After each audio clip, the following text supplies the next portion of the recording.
Good morning, good afternoon, and good evening, wherever you are. Welcome to our next episode of Masters of Product Live.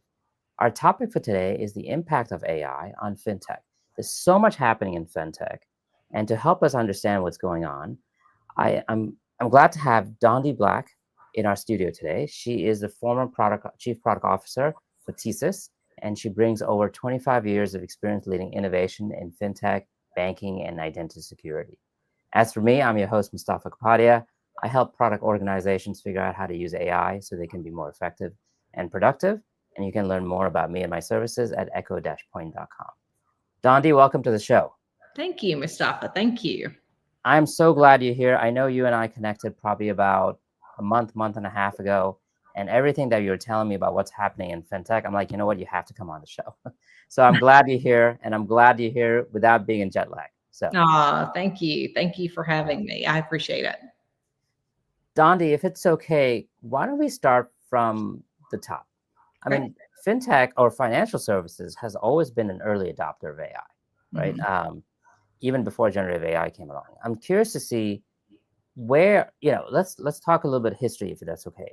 Sure. Tell me what has happened so far, or what are some of the early use cases that you've seen and the impact that those use cases have had? Well, and I love that you kind of ended with "and the impact," because I have spent my entire career in payments and fintech, building products and leading teams. But it's really about figuring out how to make really complex things feel simple and feel trustworthy to the people using them, whether that's a business managing cash flow, or it's a consumer making a purchase, or it's a bank who's trying to manage the risk associated with that.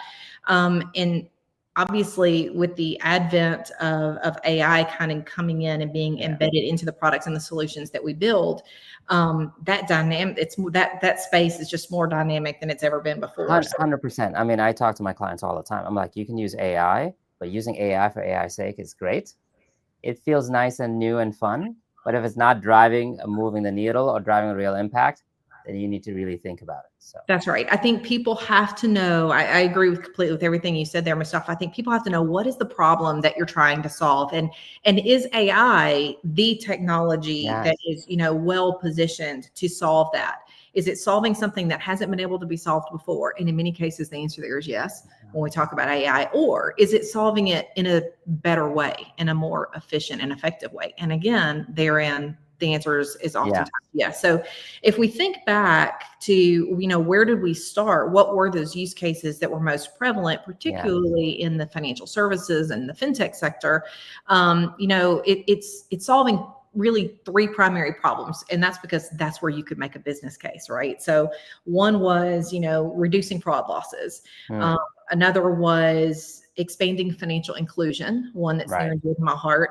And the other is just more efficient operations. And so if you think about that, the first one I mentioned, the fraud space, I think, everyone would agree. This one really is kind of the first on the battlefield, specifically, I'll say, for financial services and the payment sector.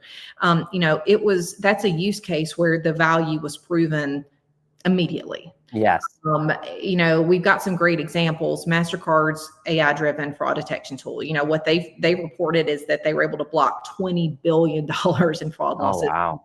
It's amazing. So, over my career, probably I would say even a decade ago, which isn't long really, banks would have, if we had talked to them about an AI-powered solution, they would have probably said, not yet, not ready. That's a bridge too far. Today, as fragmented as the U.S. banking ecosystem is, there's more than 5,000 entities out there. Over 80% of them are using AI-driven fraud tools already today. So there's no question it's gained in terms of ubiquity. But the other one that I wanted to just touch on, because my career, you mentioned, 25 years, 25 plus, I'll say. The reason I do what I do in the product space is because I'm a big believer that we have the ability to drive inclusion and lift economies and communities by bringing people that are disenfranchised perhaps from safe, regulated financial services products into the fold. Yes. And, there's some really great things that we talked about. They were theoretical, and then they very quickly took hold. This is where AI, that use case, is doing something better than something had been able to do historically. The credit risk and underwriting space is huge. Credit scores today, continue to be kind of the gold standards in terms of someone's predictiveness of their ability to repay or the likelihood of default. And we know that for entire populations, there is no credit history, or it's such a thin file. It's really not enough. And what it does is it prevents them from entering that fold and having access to credit. Yeah. And I don't know if you're familiar with Upstart, but Upstart came onto the scene.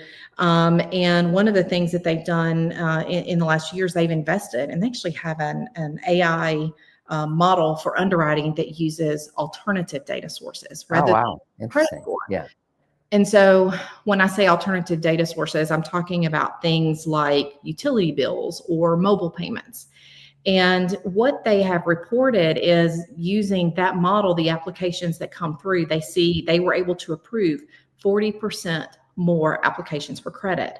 Wow. But when they compared that, more importantly, to their default or their delinquency rate, they actually saw they perform on par with traditional credit scores. And so that's a win-win for everyone. Yeah, exactly. That's a whole segment of the population brought into the fold. Yes. Well, you're expanding the market, you're giving more people opportunities. Exactly. And your defaults are not. I mean, to be able to go after underserved markets has long been a focus of financial services for And I think that the other thing that does, and I know you're positioned to see this firsthand,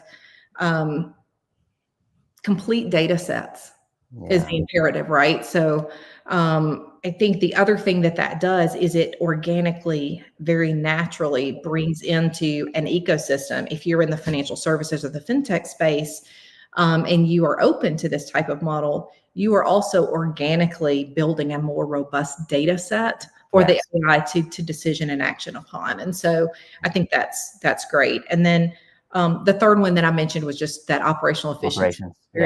I think every single one of us has had an experience with a chatbot, and in its early days, it probably wasn't this sexy, easy experience. Today, with natural language processing, it's come leaps and bounds. And for me, unbelievable. Yeah, I leverage Bank of America's Erica app. Oh, nice. Yes. Pretty regularly.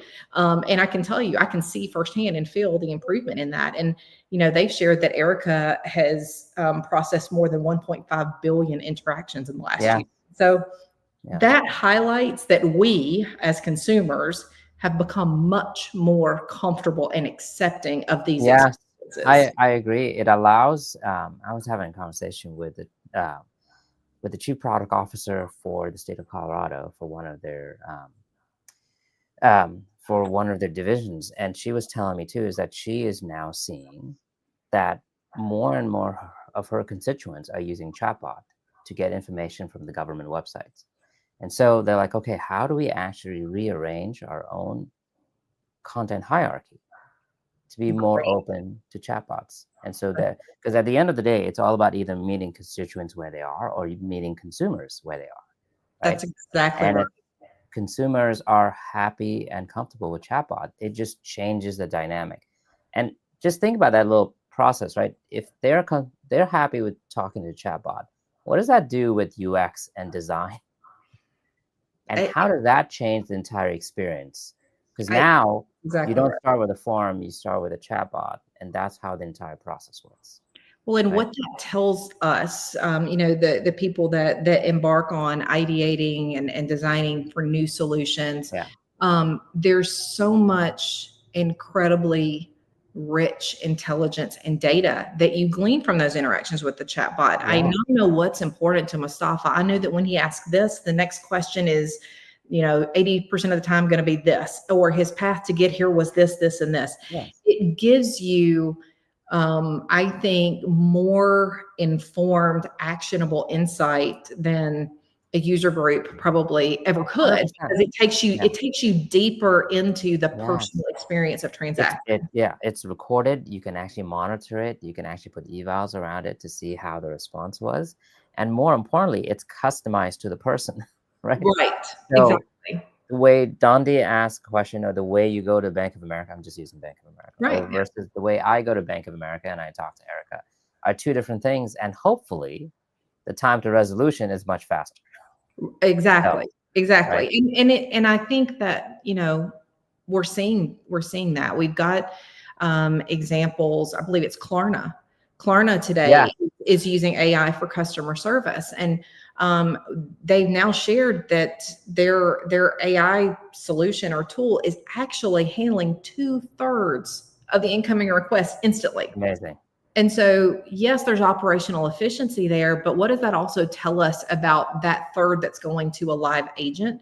Yes. The quality of Yeah. that has to be improved, not to mention the productivity and the performance. So, while these use cases have been, maybe more reactive than proactive, they're where the business case could be made in order to secure the investment to move things along, but they also have paved the way for the what's coming next, right? Yes. 100%. Um, I love the use case and I love the stories, and you're absolutely right. They have made a huge impact, and and those are just starting points, right? These are Right. not even ending points. Just the fact Exactly. that this is where you're starting off with. Um, which kind of brings me to the next question: is that we kind of talked about what's happening now. Where do you see things going next? Like, what are some of the use cases that are exciting, or you're most excited about? There's some that are exciting slash scary. Yeah, well, those are the best kind.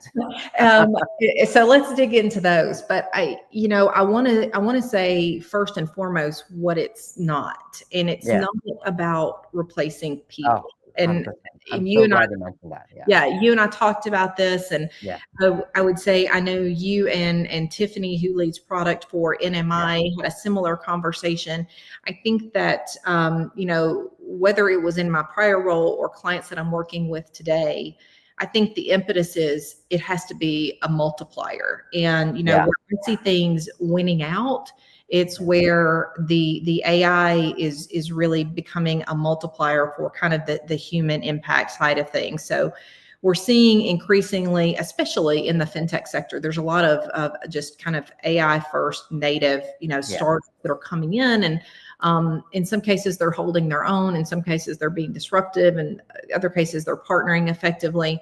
But what we see is kind of their way. If you think about the product development lifecycle and how they're Yeah. operating, you've got the AI really running with the ideate and cite, run code, and then hand that over to the Yeah. humans.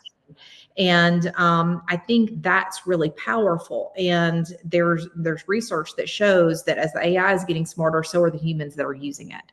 And so I think we have to kind of get rid of some of this fear factor. And there's a kind of fun, if you're into chess, there's a fun example case study Yeah. on this where AI programs have been written to kind of challenge chess grandmasters. We've all probably seen a movie or a documentary about this. Yeah. But what's happening today is that it's analyzing their games post game and actually giving them back intelligence and recommendations. And you see those, they're already grandmasters, but they're improving They're their getting game better, because they're taking right? the intelligence and the Yeah. learning from the AI.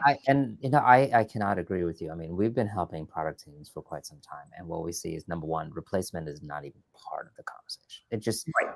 once you start to know how to use it effectively, I'm like, you know what? This is not a replacement. This is an enhancement. And I actually want to go further to what you said. Is not just it's not just an augmentation to what you do, because it enhances that experience, but Mhm. actually amplifies the skills that you're really good at. And I'm Right. glad you brought in the chess master example, because you're right. They are already good at chess. It's not like they're going to do anything more from others, but they can learn and analyze from their own moves how they can be better. So it That's exactly amplifies right. their skills, which means that the gap between them and everyone else becomes even larger. That's And I right. think that's what I'm seeing and finding out with product teams as well, is that product teams Mhm. are really good.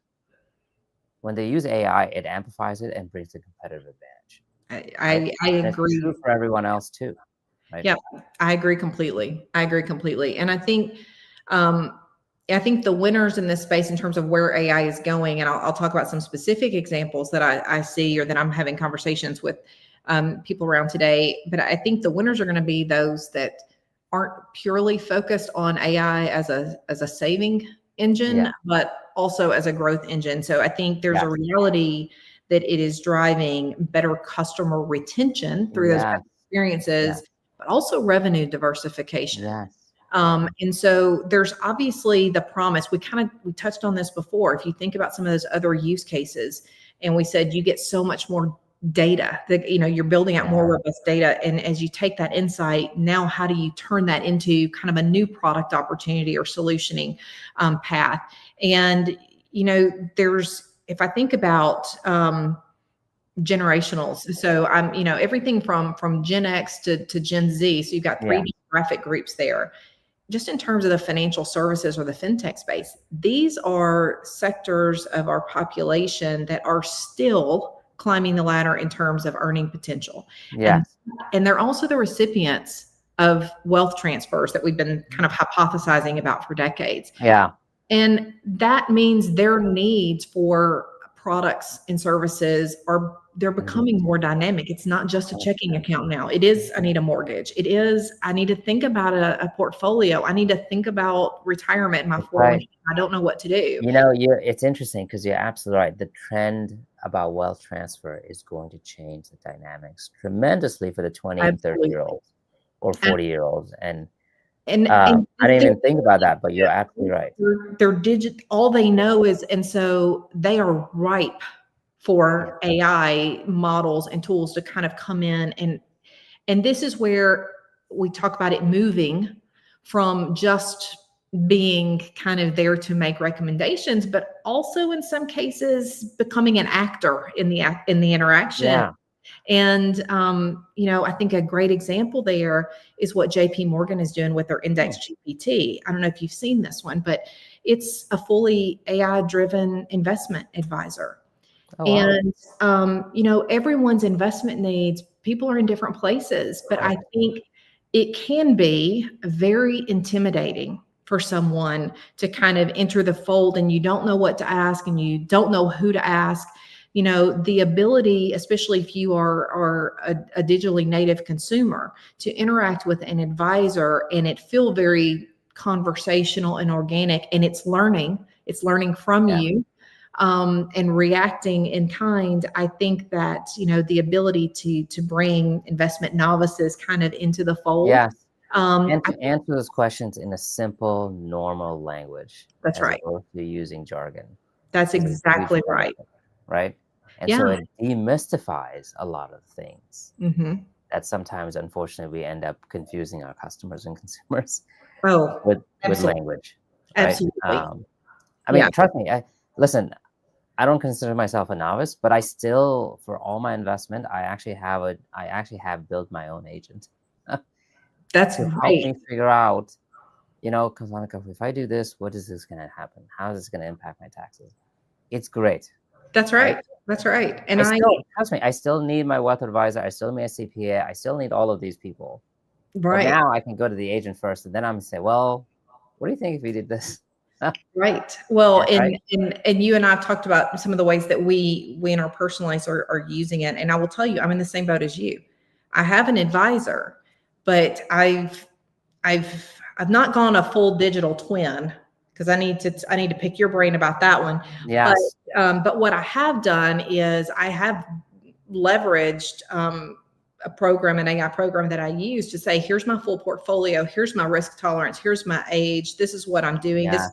And I monitor. My advisor is managing things, but it helps me keep an eye on things. It sometimes helps me. What's a question? What's a trend that's emerging? And how should I ask my advisor about that? And so it allows you to be a better consumer of advisory products. So that's number one. That's right. That's right. And so now you can have these higher level conversations with advisors. That's exactly whoever right. it is, in which they can say things. I'm like, okay, that makes more sense, or it doesn't make sense. And by the way, yes, if you want to talk about digital twins, I can talk about it. I have a digital twin. Anything that you can think of. I have a twin for my business. I have a twin for my company. I have a twin for my customers. You name it, because I really use it to spar and try to figure out the blind spots or Yeah. things I have not thought about. I think it's Or I'm like, you know what?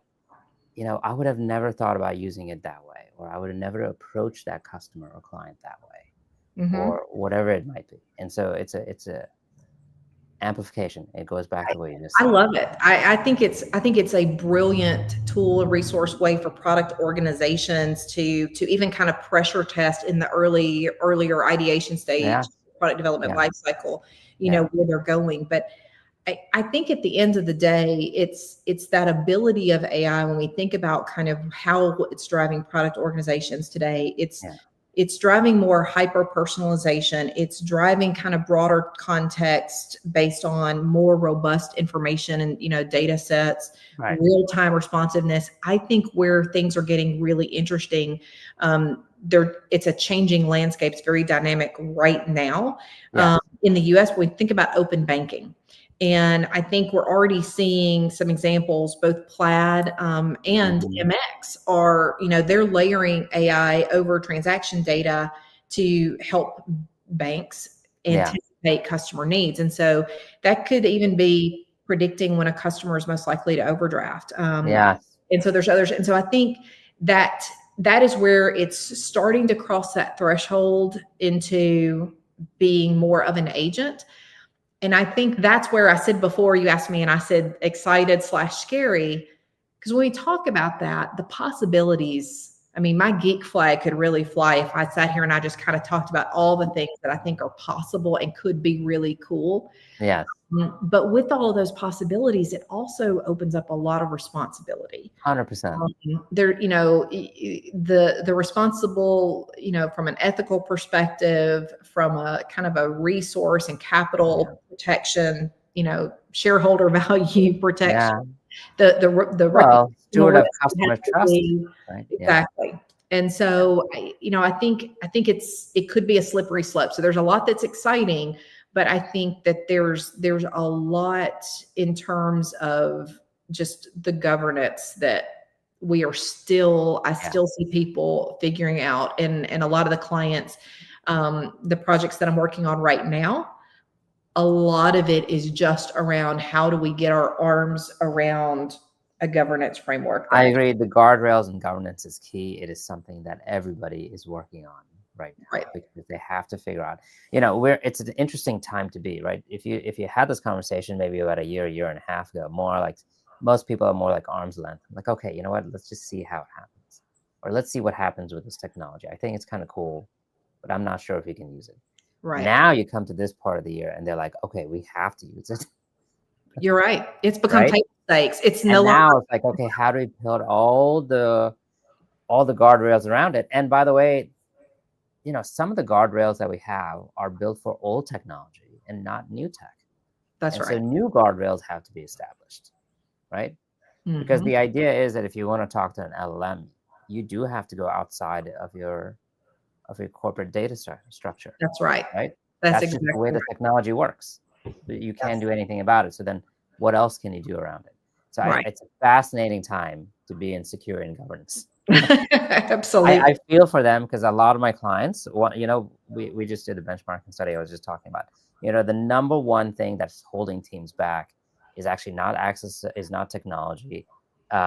It is actually access to technology, right? Yes. Because they're like, we want to use it, we just can't use it Right. because we have so many controls around it.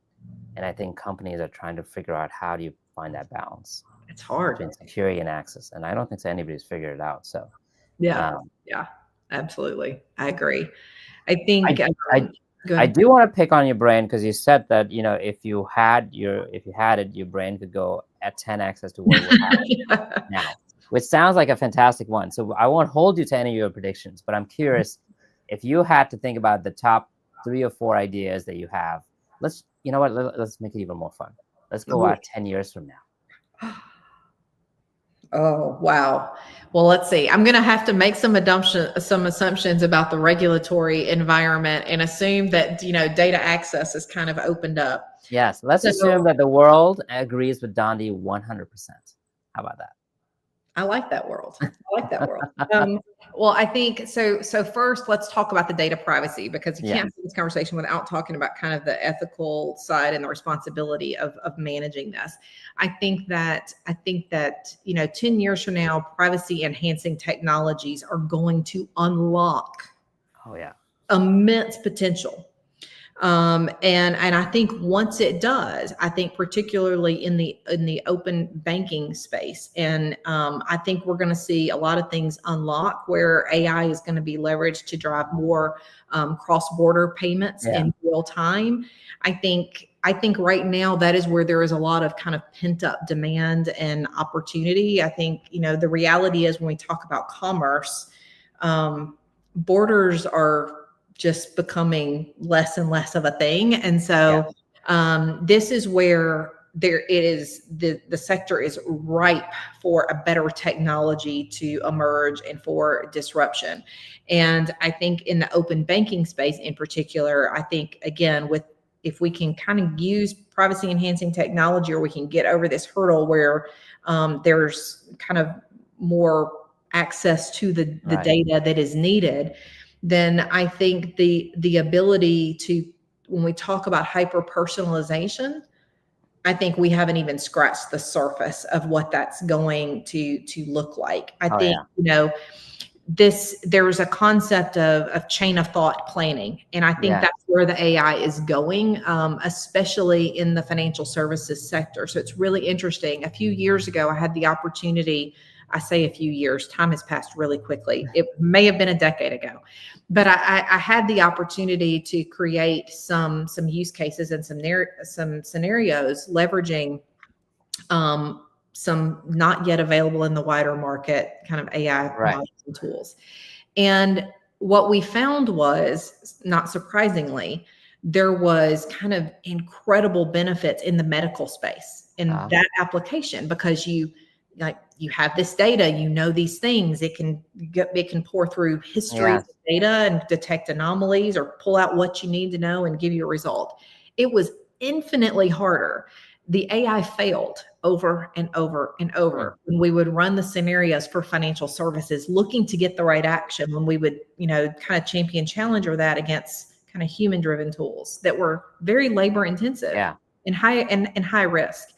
I think that once we have that privacy enhancing technology and we have access, we can leverage that data in a secure way, then I think we are going to see that hyper personalization kind of powered by these things. I think we're gonna see a number of new solutions kind of evolve, especially in that open banking space. So understanding with Mustafa, kind of finishing that chain of thought, if he's doing this and he's planning, here's how, and it takes explainable AI to a place that auditors now can be comfortable with. And I think today that's still holding him back. But I think I truly believe with all my heart and soul that privacy enhancing technology right now is one of the most impactful keys to unlocking the power of what this could do. I agree.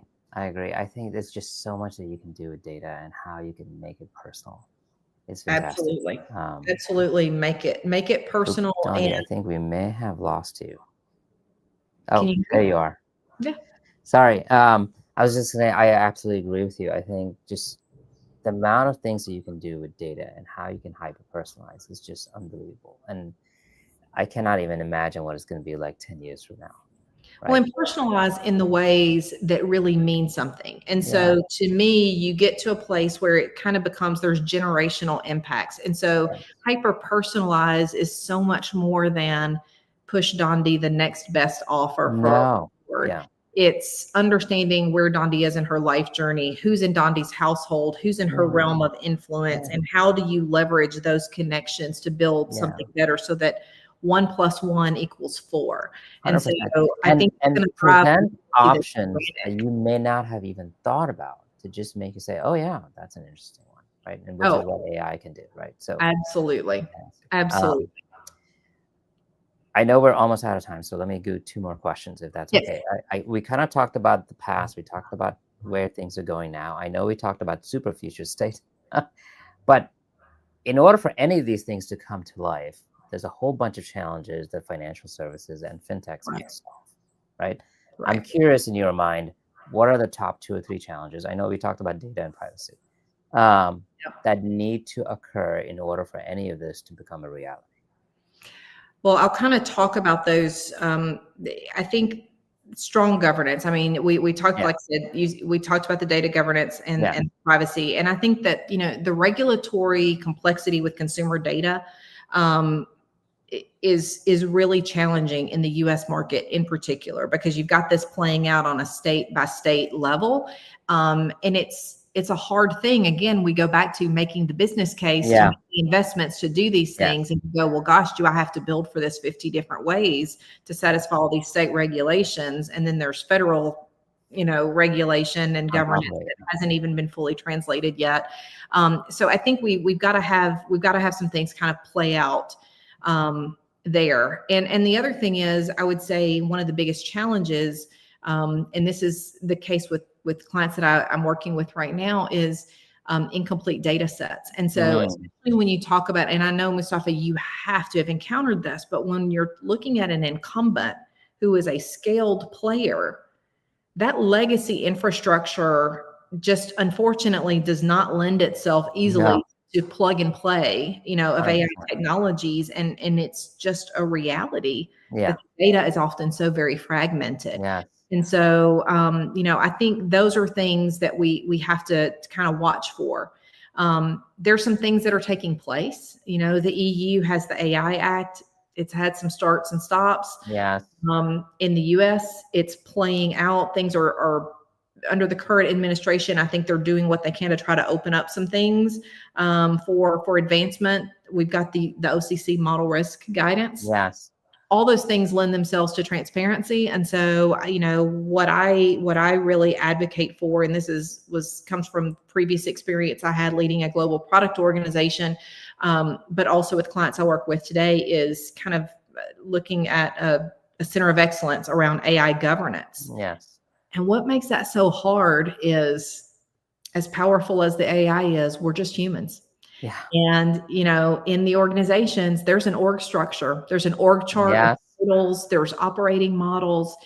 And I think what strong, effective AI governance really demands is cross-functional collaboration. And so it can't. It's hard in large organizations. It's super hard, and it can't strictly be product led, right? So you've got to have compliance at the table, the privacy office at the table, with technology and product operations, your client facing teams. And so, I was really fortunate in my prior role leading product that I also had responsibility for commercialization, which was how are we going to commercialize these things when we take them to market, but also our strategic partner organization. And so that helped kind of pull some of those things together, but it's hard. And at the end of the day, I think that the AI governance has to mirror the financial risk governance appetite that the organization has, whether that's controls or auditability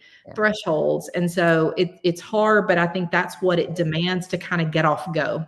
Yeah, I agree with you. I think the ones that you've highlighted, governance, like you just talked about, data privacy and security, we have not overhaul, but we do have to make sure that our infrastructure, all the way from service to data, is ready for this type of stuff. That's right. And then, of course, the first thing that you mentioned earlier is just the people.